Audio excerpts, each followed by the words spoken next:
is another beautiful day here on the Big DK Energy Podcast. My name is Danny Korentur, or DK, as everybody knows, or a few people know. This is one of my last stops on my quote-unquote world tour. World tour meaning 3 hours to my parents' house. And speaking of parents and family, I have a very, very, very special guest today. She is perhaps one of the best skincare people I know, but she's also very knowledgeable about both Asiatic and American culture and how they fuse together. And when she's not working as a sales person at her job, she's being the best sister in the world. Everybody, let's give it up for Hannah Korentur. Yay! Thank you so much, Dan, for having me on your podcast. Well, why would you not be on my podcast? You're my little sister. I know, and I'm going to be the best podcast guest anyone has ever seen. I have no doubts about it. Well, thank you for taking time out of being hungover to be here. You're very welcome. It was a difficult thing to overcome, but here I am, and I am ready to roll. Hooray! Yay! Awesome. So, if there is one thing that everybody knows about my little sister is that she is the queen of skincare. Yes. So, tell us a little bit about where your fascination from skincare came from. Okay, well, I'm not sure if your podcast viewers already know this at this point, but... They probably don't. Well, about us, we're mixed Korean, and a huge part of Korean culture, I believe, just in general, is skincare, wanting to take care of your skin, and it's a good daily ritual for making sure that you are taking care of yourself. It's good for well-being. And I feel like, since we were really young, Mom would teach us, brush your teeth, wash your face every day, every night. I was taught to wash face with hand soap. I don't think that works. Really? Well, all I know is that I've been making sure to take care of my skin from a young age, but my fascination and my interest really grew when I was 15, 16. I started taking birth control. And Dan, as you probably don't know, birth control really messes with your hormones. And my skin started breaking out really badly. And I just had painful, really uncomfortable cystic acne. And my approach to try and solve that issue for me was to just every day after school, I was on my computer doing research about, how does acne form and what kind of factors influence that and how can I take care of myself externally, internally as well, but I wasn't really into eating better, exercising, because I just didn't really feel like it. So I was like, okay, what kind of stuff can I put on top of my face to try and mitigate this for me? And so really, I just spent all my free time doing research, and I learned a lot about Korean skincare specifically because it was really starting to trend in the States at the time. And there were some big online retailers that were starting to become pretty big. And so I was just following those retailers and learning about how to take care of my skin. And I really found it fascinating with Korean beauty, K-beauty, coming to the States because it was a nice little way for me to kind of indulge in my culture while also fixing my face. So... Well, it hurts me.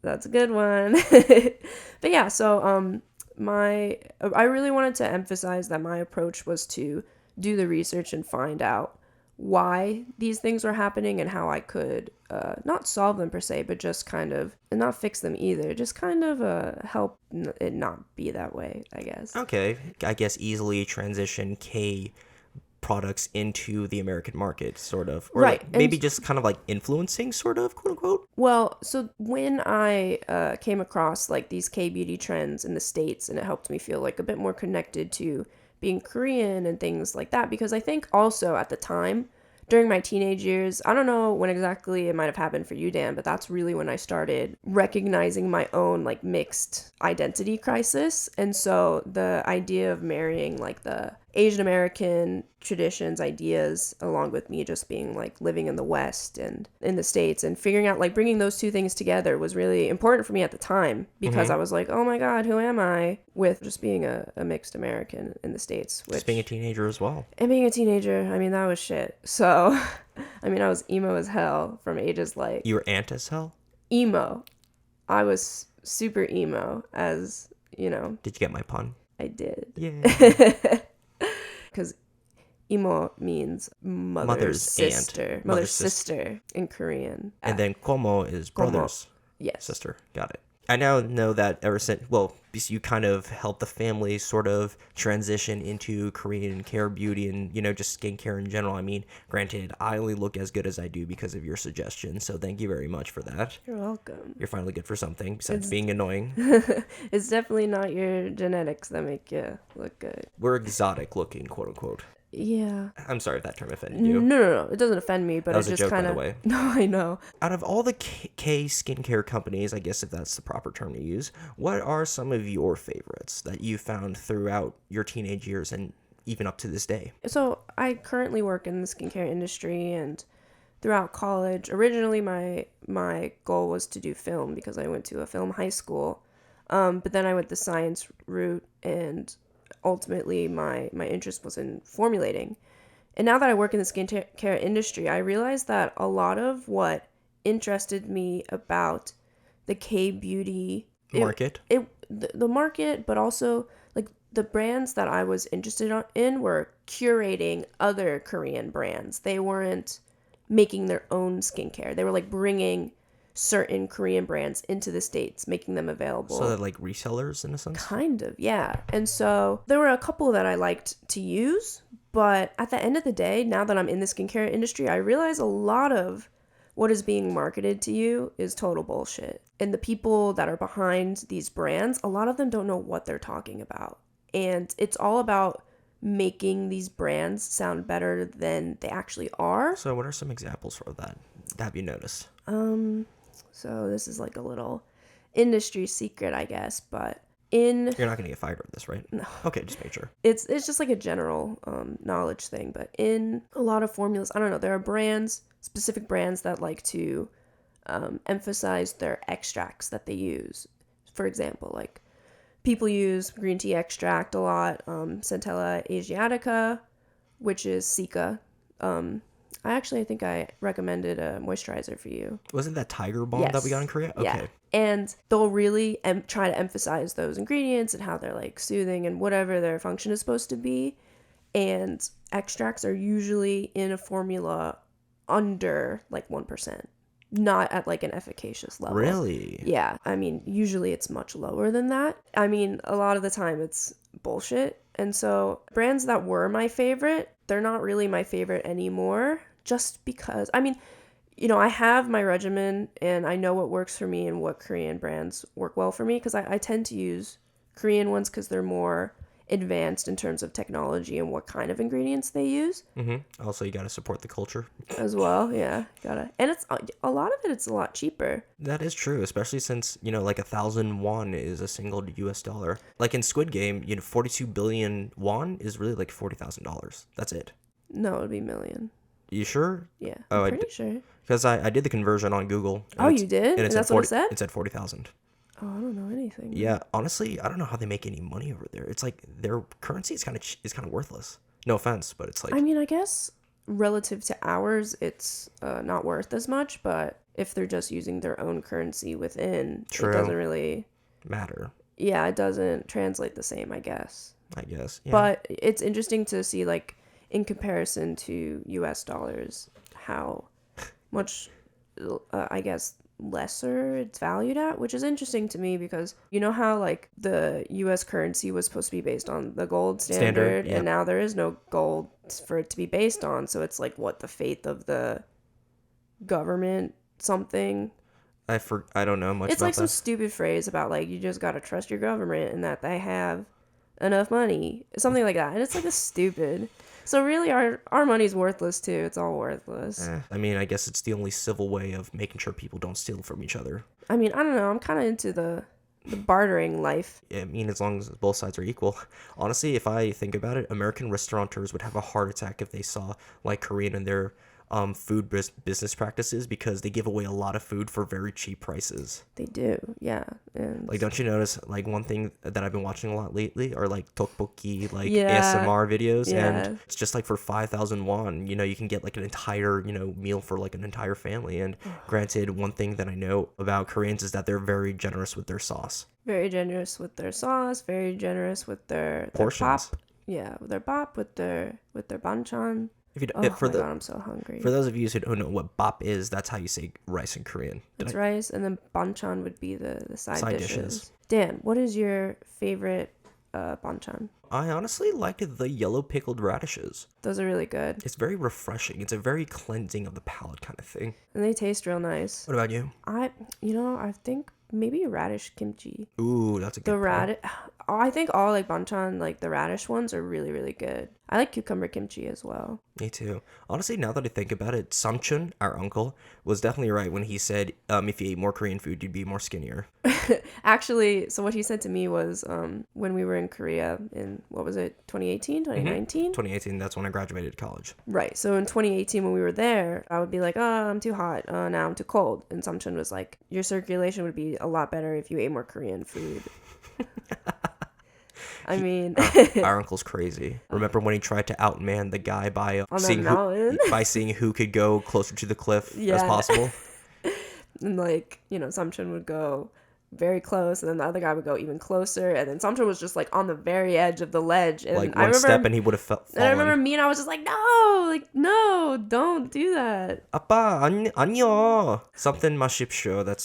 I know that's how you say, like, watch out. 안 돼요. You can't do that. You can't do that, Samchun. 아니에요. Oh my god, that was so funny. He had like his walking stick. Both of his walking sticks. Both of his walking sticks, and was- he was looking all like regal, and Was he wearing a bandana or an ascot around his neck? it's an ascot. Oh, that ascot. So remember Fred from Scooby-Doo? Yes. So you know that orange handkerchief he had in his cape? That's an ascot.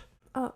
It's a very old piece of clothing, so you don't need to worry about it. It was popular like in the 70s and 80s. Oh, really? Dad and Lori would know much more about it. Okay.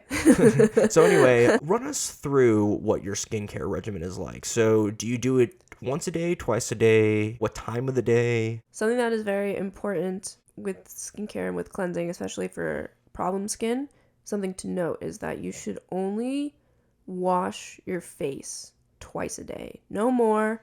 It can be less depending on what your skin type is like, but no more than twice a day. I know that people with problem skin, they'll start to feel oily and they'll wash their skin more than they should, which is very stripping, and then it makes the skin drier and therefore has your skin produce more oils, and then it just, it's like a constant cycle. So it's like how some water companies put chemicals in it to make you dehydrated so you buy more water. I think Dasani does that, or Aquafina. that's why it tastes like trash. Correct. It's trash water. And anybody who thinks that Dasani and Aquafina taste like any other water does not drink water.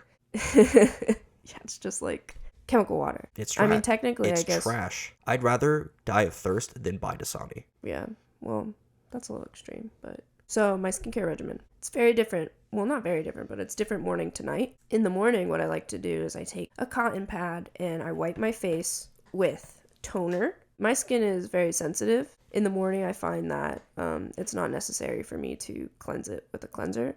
Using the surfactants just kind of dries it out in the morning. Mm-hmm. So I just wipe it to get off like all my sleep gunk, and then I use a toner that I like to just spray on my face, which is good for kind of just balancing the pH after you cleanse it. It's also just hydrating. I use a serum. I use a Sika Serum, Centella Asiatica, which is good for reducing redness and anti-inflammatory, anti-irritation. Mm-hmm. Side note, the one that I use, rather than having just like a little bit of extract in it, it has the actual compounds that are what the components that make it anti-inflammatory and soothing. So it has a large amount of those compounds in it rather than just the extract, which really doesn't do anything. Got it. So it actually does what it's supposed to do. Mm-hmm. Yeah, okay, it's like isolated compounds that are able to, send whatever signaling molecules and blah, blah, blah. All that good science stuff. And I mix that with a niacinamide serum. And niacinamide, there's a lot of research showing that it has a lot of clinical benefits to the skin. Mm-hmm. A whole bunch that I'm just not going to get into. But Okay. it's really cool. So I use that, and then I moisturize with just like a gel moisturizer because my skin's oily as shit. So if I use like a cream, it just makes it like really nasty and Understandable. greasy.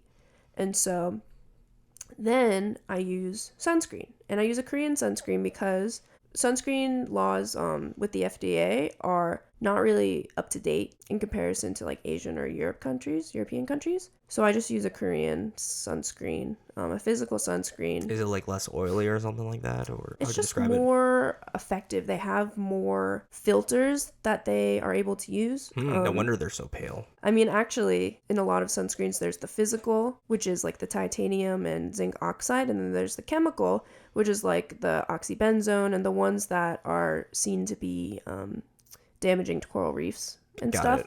I personally like the physical sunscreens better. A lot of Korean brands do use the physical sunscreens, but the issue with those is that they tend to leave a white cast on the face. White cast, like, does it make your face paler over time? It like literally looks like white paint on your face. Got it. Not that pigmented, but So like Dad at the beach. yes. Our dad's a ginger, so he does not tan very well.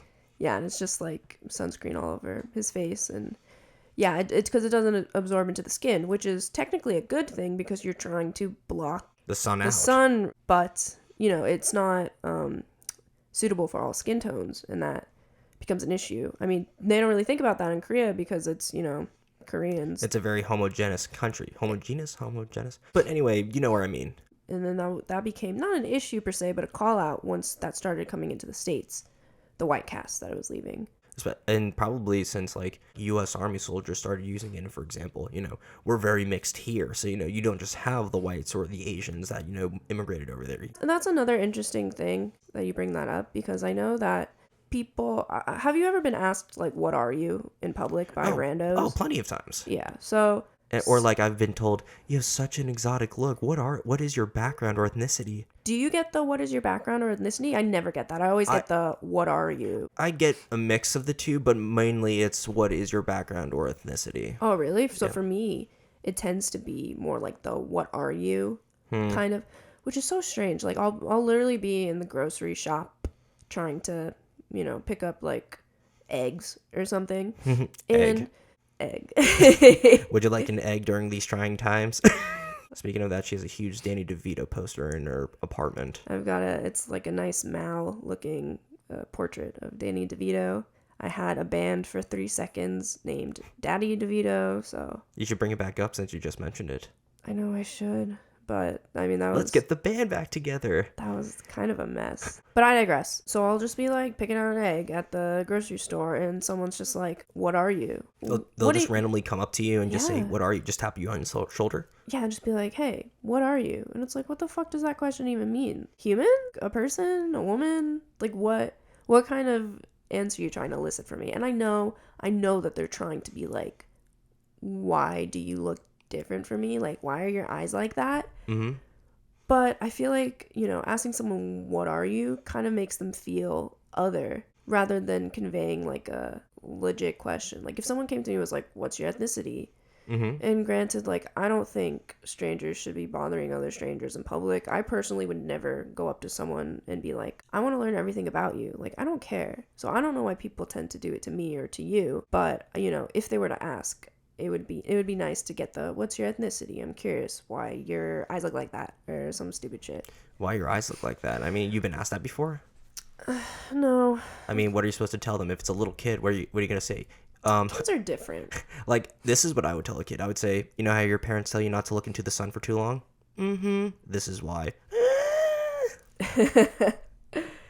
Yeah, and then you'll have really cool ass eyes, and you'll look cool forever. The blinking game, you'll win every time because nobody can Exactly. tell. No one can tell, and Or- so you got a leg up. Or when I did attempt stand-up comedy, the 2 times I did it, one of my best jokes was that if you're ever high and you're pulled over, you just look the same. Yep, and honestly, like, that has worked out very well for me in the past.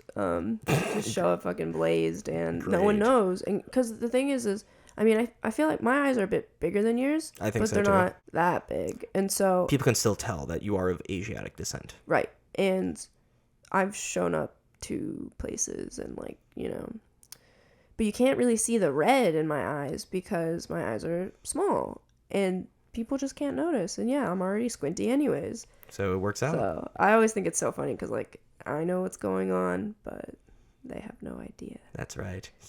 That plays to our advantage. So skincare is a big part of our Korean culture. And you mentioned something about you were going through your identity crisis. And granted, you introduced me to the Facebook group Settled Mixed Traits. Yeah. By the way, if you're mixed, it's a great group. It's a very inclusive community that you can really truly be yourself. It's just a whole other community for people to, with that same problem, to kind of just vent it all out. Right, because I think that universally what we all experience as, mixed people, especially in America, is we feel like you don't really belong fully to any group.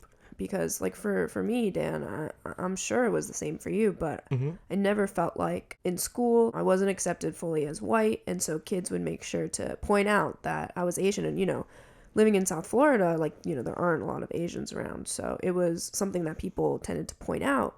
But if we were to go to like the Korean church and try to fit in there, they would see us and be like, okay. I always used to say that in America, I'm not white enough, and in Korea, I'm not Korean enough. Exactly. And so it feels really polarizing and isolating, honestly.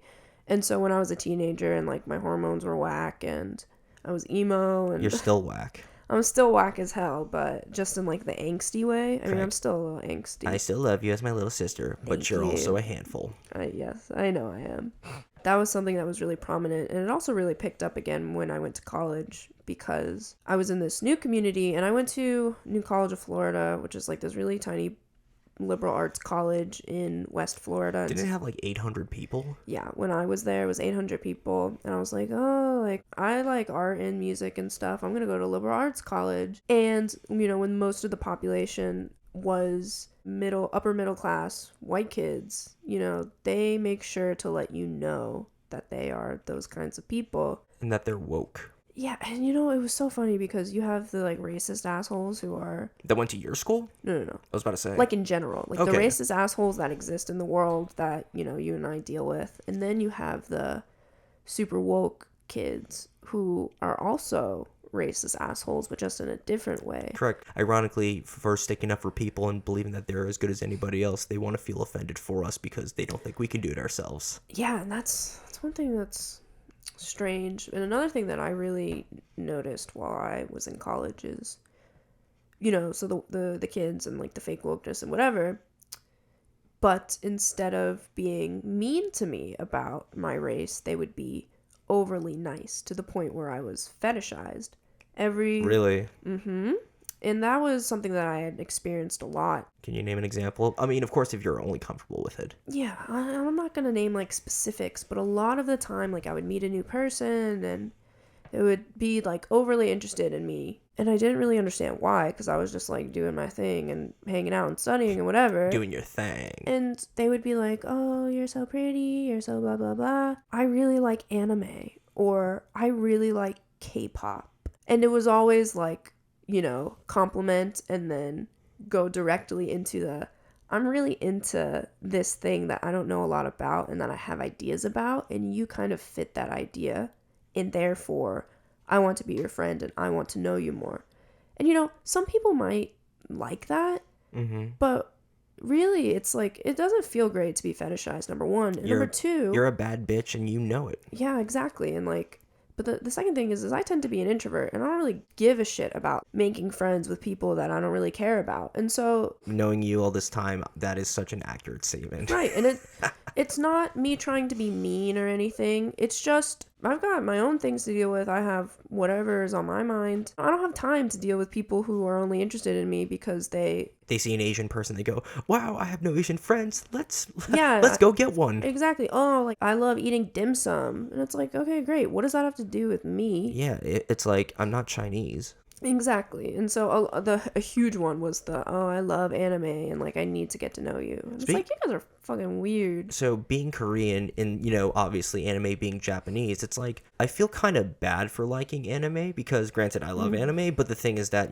Japan's history with Korea is pretty brutal. No, and I feel that way as well. Especially if what is correct about our grandmother is true.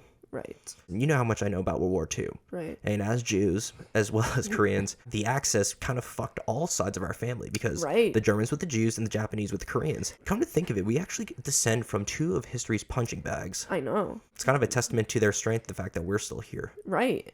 Exactly. And the fact that I think that you and I tend to be resilient regardless of that. And I think we're resilient because obviously our mom died, and just kind of growing up with that and figuring out how to move on, and or not move on per se, but live with that makes us resilient. Correct. With what we've been able to accomplish. And so you kind of take all of those ideas, and I feel really proud of that. You should. You should feel very proud of that, Hannah. Yeah, you and I specifically have overcome a lot of shit. Yeah, and kind of sucks though that mom never taught us Korean.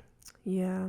I'm bummed out about that every day. Me too, because honestly, we could have gotten jobs at like Kia or Hyundai just to talk. Yeah, but also just, I feel like for me, it would help me feel a lot more connected to my culture. Well, that's one reason I've been undertaking Duolingo, is because last year when I started learning the alphabet, I didn't know how to read at all. But now I can read entire sentences and, even translate some things based on what I hear. But the thing is that it all takes a crap ton of time. And, with all the K-dramas you watch, you're slowly learning as well, because I'm learning in a very formal educational sort of way, where you're learning more of like a book smart kind of learning, because you're learning from like culture, you're learning from things that are directly being involved with you. Right. It's, I guess, a bit more conversational. You're being exposed, in my opinion, to a higher degree of Koreanness, if that makes sense. Yeah, it's like a more comprehensive overview, I guess, being like watching the K-dramas, and a lot of them are like super melodramatic and not very representative. Come to think of it, as much as I love being of Korean descent, the way that Koreans speak, they do sound like they whine a lot. Especially it's when very expressive. It is, especially when they go "Anya." It's not just "Anyo," it's "Anyo." Well, something that's funny that Dad has talked about in the past is when he was learning Korean, he like learned a specific phrase specifically from a Korean woman, and so he kind of said whatever it was, and the people that he was with, they were like, "Why are you talking like that? Like, that's super feminine." Because I feel like a lot of the women, they go like what you said, like "Anio." Mm-hmm. Like, they use a lot of inflections. What's interesting to me is when a big argument for not casting Asians in Hollywood in the past has been, oh, they're not expressive enough. The stereotype is that we have no fun. We're also completely strict. We have no humor. We don't know how to loosen up. We're only interested in business or grades. That kind of shows that we're not fun people to be around. And I feel like that was a major stereotype for a reason, or for a long time. And then I feel like Gangnam Style kind of loosened that up, because they go, wait a minute, an Asian guy that isn't completely sour and actually has emotions and can be funny? This doesn't make any sense. Right. It's interesting to see how much Korean culture has come to the forefront in the States. Very recently, too. Yeah, within the past couple of years, and then recently just really blew up with Squid Game. I bet people are super tired of hearing that, but we're Korean, so you're going to hear it. Right. And something that I think about when I think about how much that has come into everyday life in the States is, I don't know if this ever happened to you, Dan, but in kindergarten, I would bring Korean food from home, and all the kids would go, oh, like, that's so stinky, that looks so weird, I don't know what that is. I remember begging Mom to get me Lunchables and like kids cuisines, because I didn't want to bring my stinky food, and kids will be kids, and they're assholes anyways. Yeah, exactly. Kids are stupid. Right, but I think about if what's going on now with Korean culture in the States was happening back then, like, I never would have had to experience that kind of... I didn't experience it like that per se. However, in middle school, I went to a heavily, what's the proper term for it? I went to a very hood middle school. At least a good 75 to 80% of the school was Haitian. So granted, I don't think they ever met Asian people, but I would always get comments from the kids, be like, hey boy, you Chinese? Oh, actually one time somebody asked me if I spoke Asian, and then I actually said back to them, I don't know, do you speak black? I feel like that's an appropriate response to that. That's like, Zoe asked me, she's like, Hannah, are you from Asia or China? When she was maybe 10 years old. I feel like that's a question she'd ask now. We love you, Zoe. Love you, Zoe. But she asked me that question, and I was like, there were just so many, that meme of like the woman and like the mathematical equations floating around her head. Just thinking, what? Just trying to figure out. Trying to compute. Did you just say what I thought you just said? And I remember, I don't even think I answered her. I just like walked away. I'm pretty sure. Got it. I really hope black viewers aren't offended by my response, but it's like, that was appropriate. Yeah, I mean... Honestly, that's kind of one thing that we all have in common, is that as much as we don't have the same degree or severity of stereotypes, it's like, as any kind of minority, we can all kind of bond over the fact that we're not really fully accepted. In the States. Well, yeah. I feel like it's important to give context because, like in Facebook comments, I see this a lot of the time when in articles and posts about cultural appropriation, where, let's say, for example, someone wants to, like, wear a kimono and is super weird and racist about it. And is named Karen. Right, and is named Karen. Karen Smith. Right, some like Karen Smith, bullshit blonde woman. And people from Japan specifically will comment and be like, I don't see a problem with this. I love sharing my culture. And that's easy to say when tourists specifically choose Japan to go to because they're interested in the culture and they want to engage. Whereas in the States, people want to take from other people and act like it's theirs. I mean, it's pretty messed up, but the thing that makes it wrong is that these people, when they're presenting their own culture, have been made fun of in the past, and people make sure to make them think that they're other and like outsiders. But then once the white woman comes in taking it for herself, that's when it becomes cool and noticeable. And that's not cool. Like, that's not okay. The reason why I was laughing before is not because of what you were saying, but it reminded me of Unsubtle Mixed Trait when they brought up, so there was this one woman named Karen, and so there is this, there's a rice porridge out of, I believe, Southeast Asia, and it's called kangi, and so this woman named Karen, she fits the description in every bell and whistle possible, Right. and she decided to make kanji quote-unquote better by making it more palatable for a Western consumer base. And because, her goal was to make it quote-unquote better, she received a lot of flack, even though I never personally have had the rice porridge. Granted, if kanji's been around for 1,000 years, I don't think there's anything wrong with it. I just think that you just think that you can make anything better because life is whatever you make it, and if I go for it, I can do it. Right, and like, really, it shows like the sense of entitlement. Like, oh, I don't like this thing that has nothing to do with me. I'm gonna take it and make it better. Quote unquote. Right, like quote unquote better. What is that? What does that even mean, better? Better for whom? I mean, better for you. It's not for you. It's for the people who've been in eating that it for culture 1,000 who years. eat it. Exactly. And it's like, Karen, get the hell out of here. Like, no one asked you to do this. It's one thing to be like, I love kanji, and she just eats it all the time, and she makes it. Yeah, exactly. And she has her own blog about how she went to Southeast Asia and learned from the best kind of thing. Right, exactly. Like, to appreciate it, but to take it and be like, you guys aren't doing good enough here. Or it's like, I guess you guys have been doing it correctly, but let me take over. It's exactly. like, what do you know about kanji besides the one article you read for 5 minutes on the toilet once? Dang, we're getting really fired up about this. I know, but it's because the thing is that's interesting about it, I think there's a lot of nuance in the argument, which is why there's a lot of things to touch upon in something like that, because if you look at cultural appropriation as like a blanket term, people are like, it's not what you say it is, and blah, blah, blah. And it's like, well, here's why it's an issue. And I feel like it's easy to get heated about it because you bring up all these points and then you're like, yeah, like it is an issue because there's a lot of underlying things going on that people don't. And then when some minorities are actually defending their culture, I feel like they're often gaslighted. Even though you're from China, what do you know about Chinese culture? Right, exactly. It's like, I have a Chinese best friend, and so therefore I can speak for them. I'm not a racist. I have a black friend. And it's like, all right.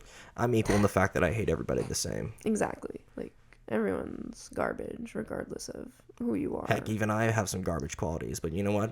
Everyone does. I'm just going to embrace it. I certainly have some garbage qualities as well, but you know what? Besides being stinky? That is the number one garbage quality that I have. Stinky. Being stinky. Yay. That's what family's for. It's kind of ironic because in Korean culture, they're super about eating pork, and yet the other side of our culture, we're Jewish and they're completely kosher, so pork's not even allowed to be eaten. It's a really good thing Granny and Poppy, our dad's parents, the Jewish side at least, it's a good thing you didn't keep kosher. Otherwise, if they saw what Mom's family ate, they probably would have had a heart attack and said, Jeff, you can't marry this woman. Yeah, it's very interesting, like our cultural backgrounds. I realized we both had our 100-day celebrations. For those of you who don't know, Koreans, it is a very special day when a child turns 100 days old. I don't know why that is such a big thing, but it just is. And there's a huge celebration. It's not like a bar bat mitzvah, but it's a big party where you're celebrated. I believe it's because they take the gestation period and your time in the womb, they consider that as year one. Right? Well, when you get to your 100 days, that's when you turn 1, when you're doing the Korean age.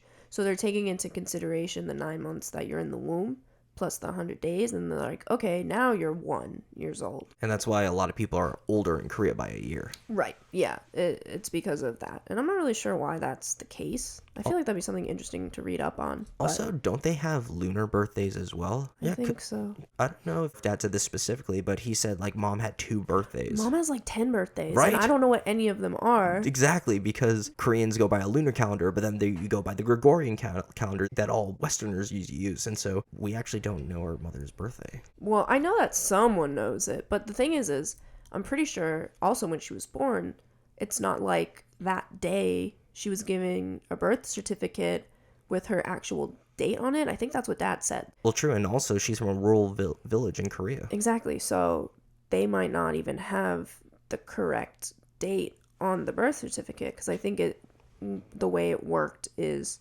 they made it for the day that the certificate was made, like she was born that day rather than the actual day she was born. Fair enough. So it's just interesting. It's weird though. You know how Americans love to celebrate their birth week? Right. Well, my God, I feel like if they were Korean, they'd be celebrating every week, because I feel like every week they'd be like, it's my 36th week of my 27th birthday, so therefore we're gonna party. Or it's like, it's my half birthday, and then Right. people can do whatever they want, but it boggles me, because if I was ever in that situation and I dropped like, $1,000 in one night just to say it was like a few weeks into my birthday, I don't know. I just feel like that's a very odd use of my resources. I agree.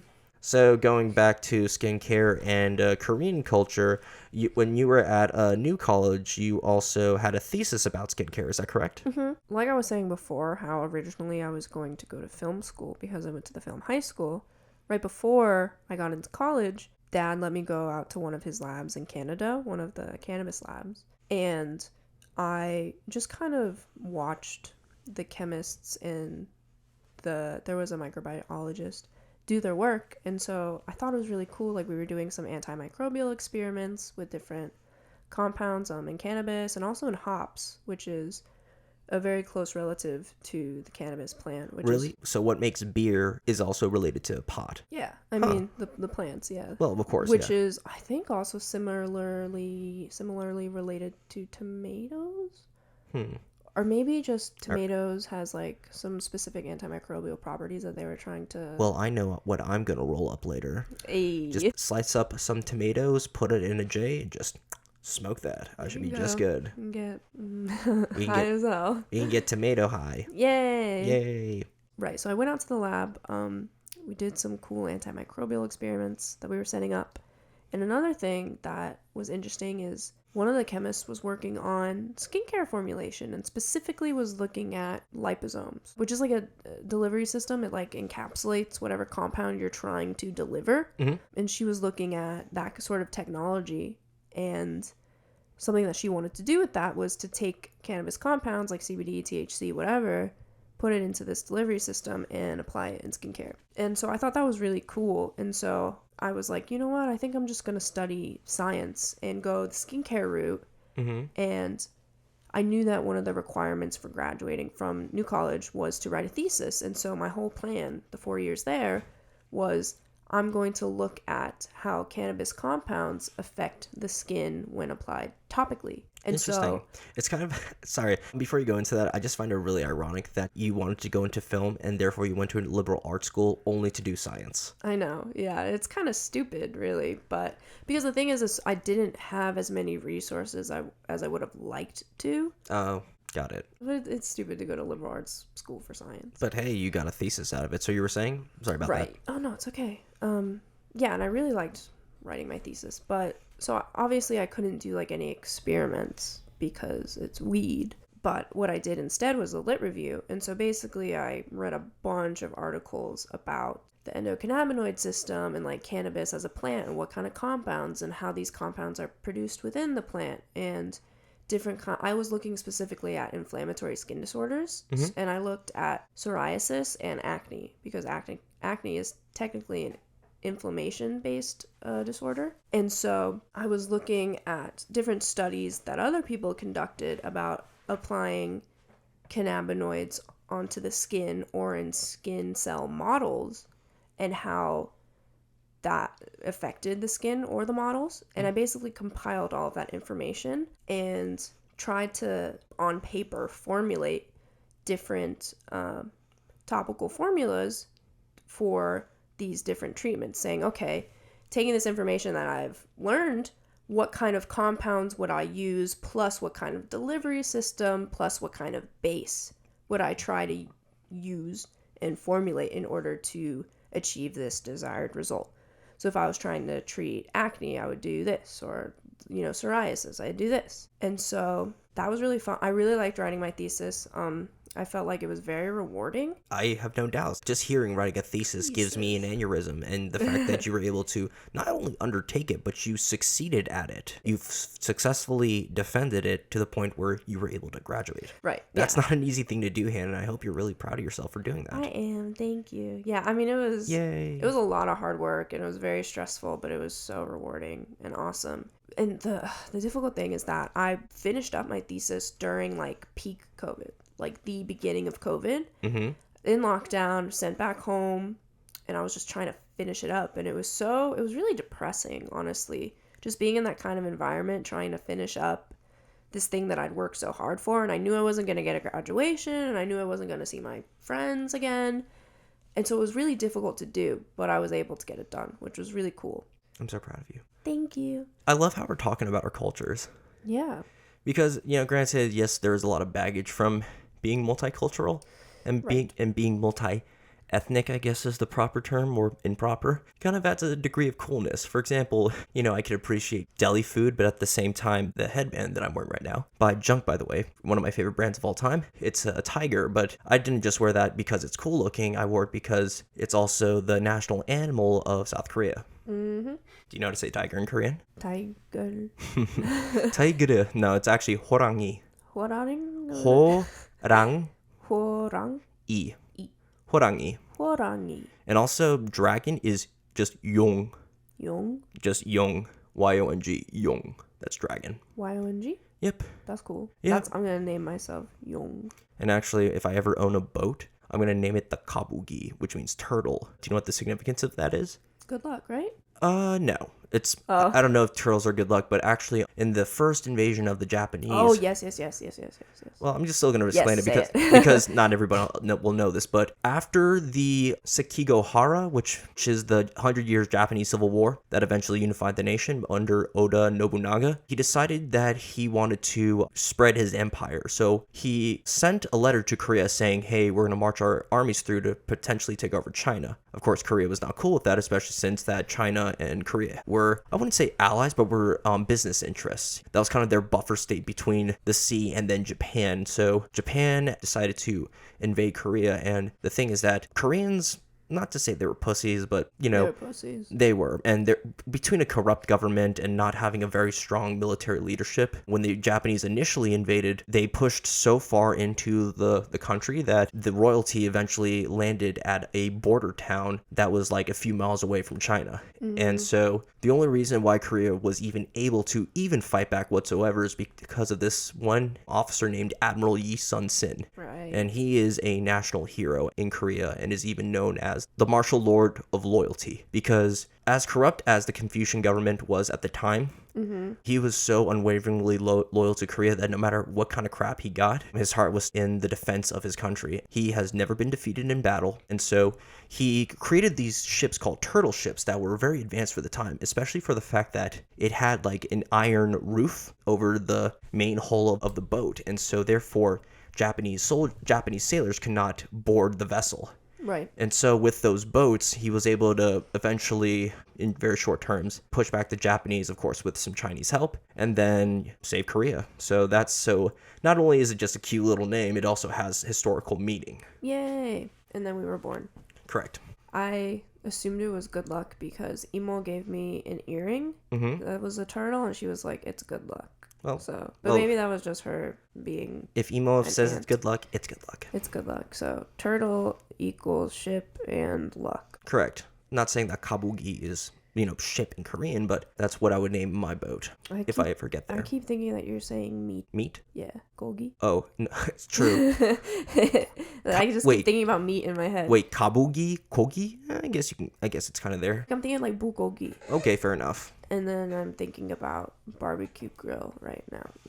If there's one thing that a lot of people know Koreans for, is that we have great cuisine. KBBQ, baby. And also, KFC, Korean fried chicken, is also heavily underrated. It's so good. There's actually a couple of good places in Orlando that is right nearby me. In fact, I order from there quite a few times, actually. And they also have radish kimchi, and they have tteokbokki as well. Yeah, that's cool. Oh, I wish there were more down here. There's the one restaurant that I order from every week. Also, maybe I'm going to order from them today. Why not? Just sucks. One thing about Korean barbecue is that it's just so expensive. Oh, it's so expensive, but it's so tasty. There's actually, we should go, Dan. There's one in Boynton Beach on Congress across from the mall. Mm-hmm. The Boynton Beach Mall. Oh. My favorite place in the world. When isn't there a shooting there? 561, baby. 561! Represent. We're also proud of our South Florida roots. What does that mean? Nothing. It absolutely means trash. It's really funny you mentioned that because I feel like if we learned Korean from our family, we would sound very rural. Yeah, because they grew up in the countryside. There was this one movie with Arnold Schwarzenegger before he became a huge actor. The Terminator? It was not The Terminator. So this was Arnold when he first became famous for weightlifting. So there was this one movie called Pumping Iron and essentially just revolutionized, bodybuilding in general. Sorry.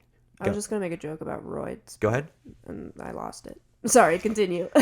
So when Arnold was in the movie, he just recently came to America, so he had to do the whole thing in English. But the thing is that where he was from in Austria, it was a very rural part of that country. So the thing is that they would not allow him to translate it into German because it would sound the equivalent of a hillbilly translating for English. That would be so cool. That'd be very interesting, right? It's like we were saying this morning how German is, well, at least you think German is a very ugly language. Yeah, but then because you associate it with, or I tend to associate it with the Nazis. Well, of course. Granted, I will give credit to Germany for at least acknowledging that its past was not the best. True. Japan has never outwardly acknowledged their role in the comfort women? Oh, yeah, absolutely. In fact, there's still some beef about it today, amongst many other things. And apparently there's this one place named like Jeju Island or something like that, and it's constantly fought over. Is that the island that's constantly fought over by Korean and Japan just to see, who actually owns the island? I don't know, but I think it is Jeju Island, actually. I really want to go have you ever seen pictures of Jeju? I've not, actually. It's beautiful. It's really, really pretty. We should visit sometime. It's really when we have nice. enough money. Yeah, once we start making the big bucks. When we went to Korea, when I flew in from Seattle, or, flew from LA into Incheon, and right as we were descending into the airport, we hit some turbulence, and so you can hear a collective "Aya" from the back of the plane. Right. That's funny, though. Isn't Aya like Chinese? I think Koreans do it too, actually. Aigo. I mean, if you really think about it, they use Chinese numbers still for certain things. Right, they do. Crap, and now we need to learn 2 more numbers. I know, it's very... And it's too much. Also, tell me if I'm wrong about this. Why does it seem like in Korean, there are like 10 different words for every single object? I really don't know. Because you don't just have aunt. You have como or emo, depending on, if it's the father or the mother's side. It's all based on the honorifics. Correct. And then, there's nuna, hyung is what you could say as a guy, but you can't say that as a woman. Right. What's the female equivalent of like older brother, older sister? It's like oppa. Oppa is duh. Right, which is interesting because like when you think about what oppa means, kind of colloquially in the States, it's like it's a daddy kind of thing. Like oh boy that I like. And so like daddy. Yeah, essentially, but it really is older brother. So y'all are into incest, and that's kind of nasty. Oppa is for older brother for a girl, but what's it's onni, right, for a girl? Yeah, that's right. Awesome. Yeah, and it's like, why there's got to be so many. Very hard to keep up. And then also egg, there's dalgyal or kieran, depending on whether you say it's Sino or Korean. For egg? For egg, yeah. There's 2 different words that they use. I love that. Yeah. And I like that in English, it's just egg. Oh, and also, it's funny that one picture he sent me from, I believe it was either subtle Asian or subtle mixed traits of a guy getting kieran tattooed on his shoulder, and he was like, it means bravery. And then as soon as I read that, and it was right after I learned the word, I looked at it and I go, did that guy get egg tattooed on his shoulder? You know what? I I think I'm gonna do that too. Just get egg. Yeah, just egg. You should have like Needs love. no, you should have a picture of Danny DeVito and then have Kieran right under it. Would you like a nice egg in this trying Times. But anyway, now we are at the best part of any Big DK Energy episode, the bonus question round. Yay! Are you ready, Hannah? I'm ready. Awesome. Question number 1. What is your favorite color? Green. That's right. Yay! So, Hannah, question number 1. You're opening a skincare brand in Seoul. Which 3 K-drama actors are you choosing to promote the product? Okay, so Lee I'm pretty sure that's how you say his name, like in Korean accent, but Lee Min-ho. If you're just English phoneticizing. oh God, I love him. I love him. What was he in? He was in Boys Over Flowers. He was in this one called Airs. I didn't like that one, but he's big. He's huge. He was at the Innisfree Cafe, and you did like the VR headset, and it was him. Oh, I loved that. Cool. So him, Gong Yoo. Oh wait, I have to only pick 3. Mm-hmm. Gong Yoo. I have to pick a woman. The one that was just in Squid Game. Okay, the North Korean one? Yes. Or the North Korean character? Okay, I forgot her name. Me too, but I love her. I love her. It's not Mewtwo. Mewtwo. Awesome. Granted, I don't know them as much as you do, but I know you know them, so that's why I asked you. Speaking of K-dramas, number 2. You're the star of a K-drama series. What is your show about? It's gonna have all the tropes. It's gonna have like the dead mom, which would be realistic. Well, that's very realistic, actually. Yeah.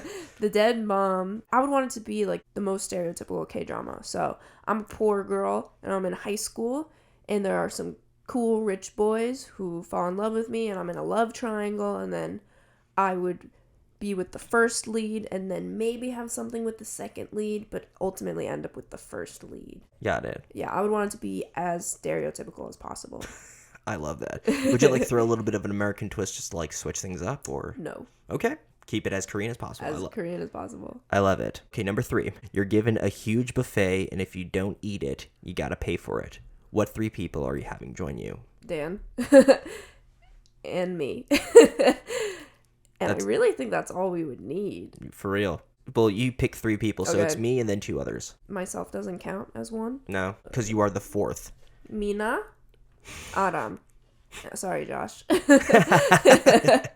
We actually have Korean cousins that live in Virginia, and, we just want to shout them out. We love you all very much. 사랑해요. Love you. Number 4, this is a little bit different, but I know you'll appreciate this. Since you are a big Avatar fan as much as me, what element would you bend? Okay, I would want, in a perfect world, I would be fire, but I feel like my personality is earth. Okay, let's see. Stubborn, sturdy, not very flinching or unmoving. Okay, I can see that. Hardworking. Okay.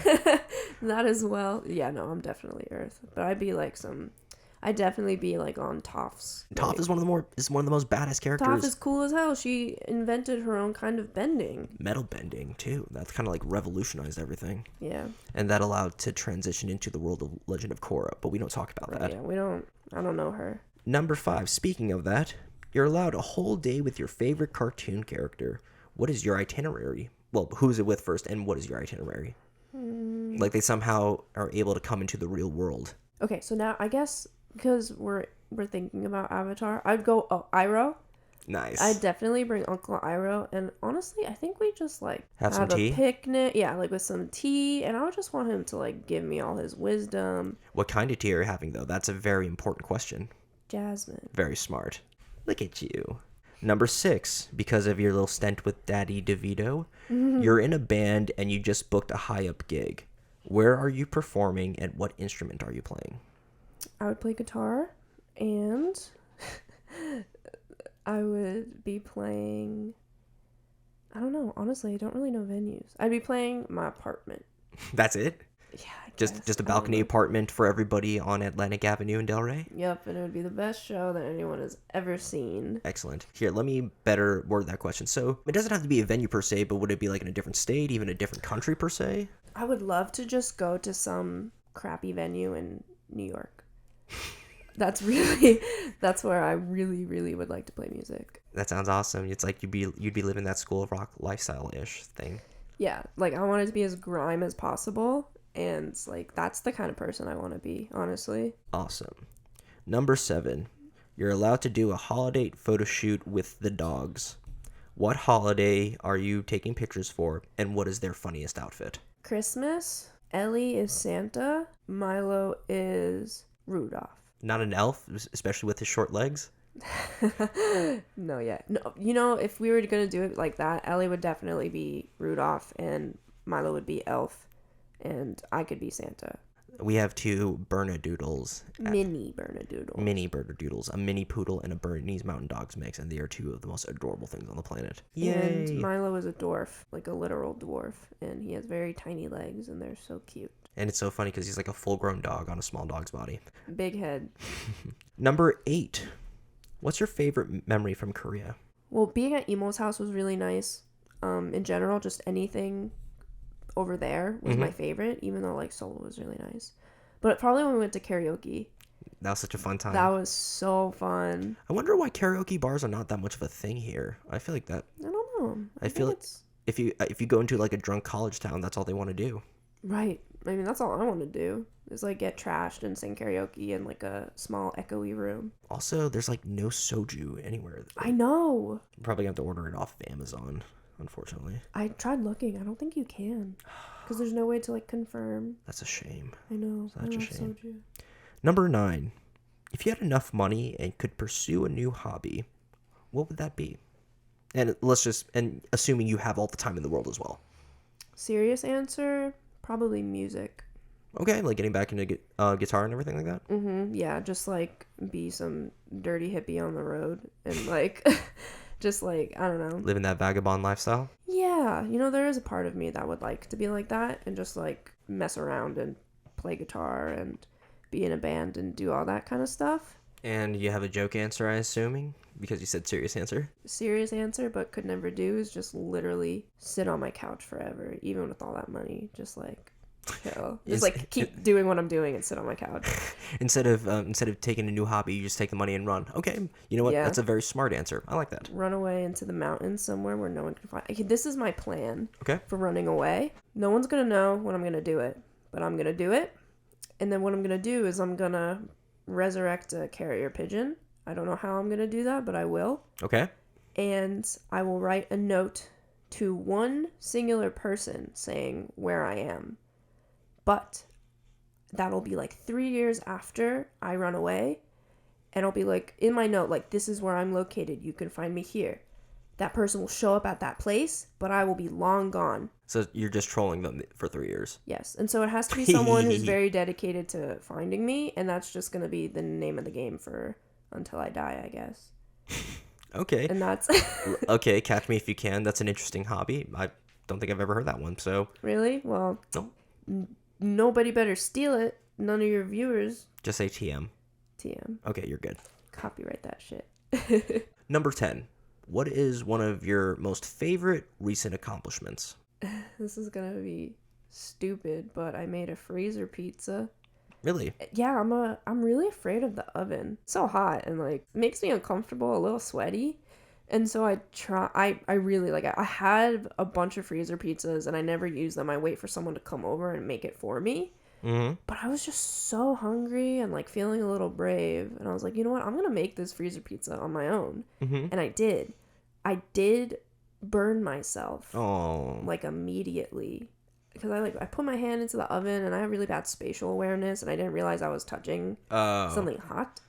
And so I did burn myself, but I ate that whole pizza and it felt really good. Was it yummy? It was really good. Yay. It's the little things. Also, this is actually a bonus question I just actually came up with. Yay. If there's anybody having a mixed identity crisis, what advice do you have for them? I would say to try and connect with people who may be experiencing the same thing. So like, for example, joining something like Subtle Mixed Traits on Facebook, joining a community is, I think, really beneficial because it reminds you that other people experience the same thing and, your feelings can be talked about and validated and it makes you feel less alone, Mm. Yeah, I mean, that's what I did and I feel like that's been really helpful for both of us, right? Mm-hmm. You think? Yeah. So That's the advice that I would give, is just, find your people. Awesome. In that case, we are done with the bonus round. And so we are actually at that point where we are wrapping up. Hannah, I just want to say thank you. I know you're very busy and I know you have your own life, but thank you for taking some time to be on your brother's podcast. Of course. Thank you for having me. Yay. So besides being my sister, just having watched you grow up, I'm just so proud of everything that you've accomplished. From putting up with, bullshit in middle school and high school and having to go through a thesis while being annoyed with everyone that you went to college with. Right. Well, at least 99%. And yet you're still persevering and you're just thriving. And I'm just so proud of you every single day. Thank you. And that is why I think you, Hannah Jean Korentur, have big DK energy. Yay! Brr, brr, brr. Me with my... Thank you very much, brother. Of course, Hannah. Normally, I would give out social media, but, my sister likes to lay low. So, if anything, we're not going to do that. However, we are going to list some of the skincare brands that she mentioned, just in case you want to take a gander for yourself and increase your visual beauty. That doesn't take away from your internal. And then if you could like, comment, subscribe, share, like I said, whether it's 1 or 1,000, I appreciate all of you. And do you want to say anything before we head out? Real quick, the 3 brands that I like, Korean brands: Purito, Course X, and Claire's. Awesome. Dear Claire's. And yes, that's it. All right. And so if that's it, from all of us here at Big DK Energy, this is DK signing off. Bye, everyone.